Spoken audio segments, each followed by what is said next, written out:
Olá! O iluminismo, o assunto da aula de hoje, foi um movimento intelectual que se desenvolveu no século XVIII, o chamado século das luzes. Por que o nome iluminismo? Eles diziam, os filósofos da época diziam que essas ideias que criticavam o antigo regime, só lembrando, absolutismo, mercantilismo, sociedade estamental, fecha parênteses, essas ideias, elas trariam a luz do conhecimento ao mundo daquela época. Bom, essas ideias têm como princípios básicos a universalidade, ou seja, elas servem para todos os lugares, elas não têm que ficar presas às crenças religiosas, por exemplo. A individualidade, o indivíduo é um ser importante, ele deve ser respeitado como tal, e a autonomia. Esse indivíduo, ele tem condições de ter um pensamento próprio, de expor as suas ideias. A base da ideia iluminista é a liberdade. Falou em iluminismo, tem que pensar em liberdade. Liberdade de ir e vir, liberdade de expressão, liberdade de pensamento.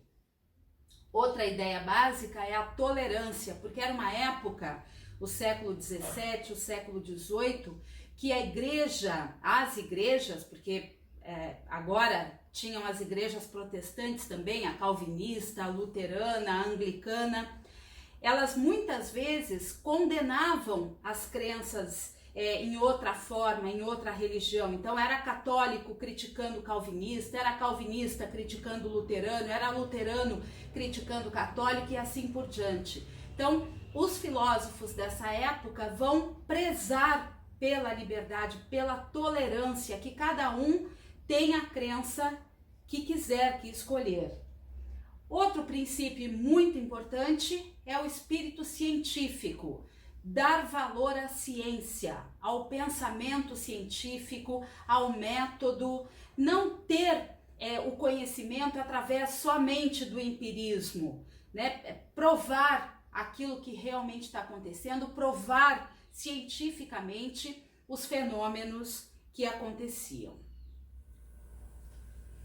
Os filósofos iluministas que representaram, né, chamados de pensadores também iluministas, os principais, em meio a diversos que atuaram na Europa, foram Voltaire, Montesquieu, Rousseau, Emmanuel Kant e ainda Diderot e D'Alembert, que vão vão reunir as obras de todos na chamada enciclopédia.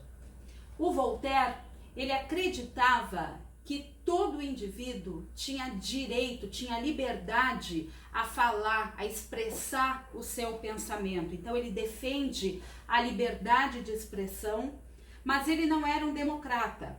Ele defendia que uma monarquia esclarecida, né, assessorada por pensadores, por intelectuais, seria a melhor forma de governo. Ele acreditava na educação como a forma dos indivíduos chegarem à liberdade. O Montesquieu, ele ficou conhecido porque ele é o criador, o organizador da ideia dos três poderes: executivo, legislativo e judiciário.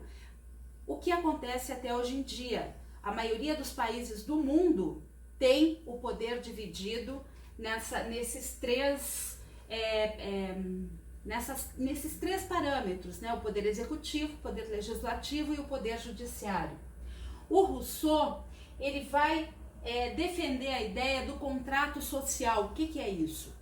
A população, a sociedade, ela dá poder ao soberano, mas ela também tem o direito de cobrar que esse soberano seja um soberano justo e que assegure a liberdade dos cidadãos. O Emmanuel Kant, ele também como filósofo iluminista vai defender a soberania do povo, só que através do poder legislativo, da elaboração das leis. Mas, como todos os outros, ele não é um democrata. Ele acredita que na sociedade existem indivíduos independentes, aqueles que têm propriedade e, portanto, têm direito a voto, e os não independentes, que sem propriedade, sem bens, não teriam direito a voto.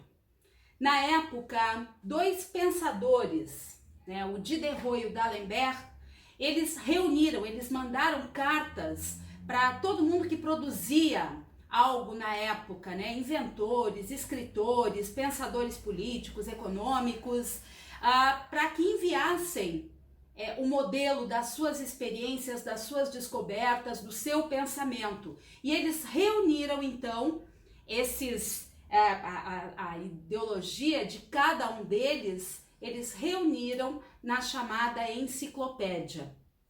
Essa enciclopédia tinha o conhecimento que era desenvolvido na época, inclusive com ilustrações.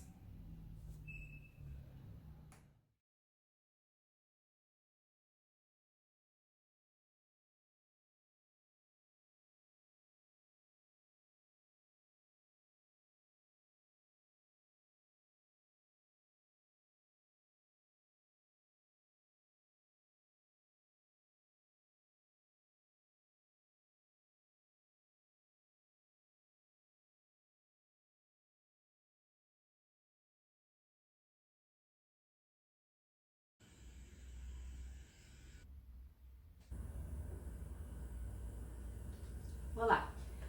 Ai.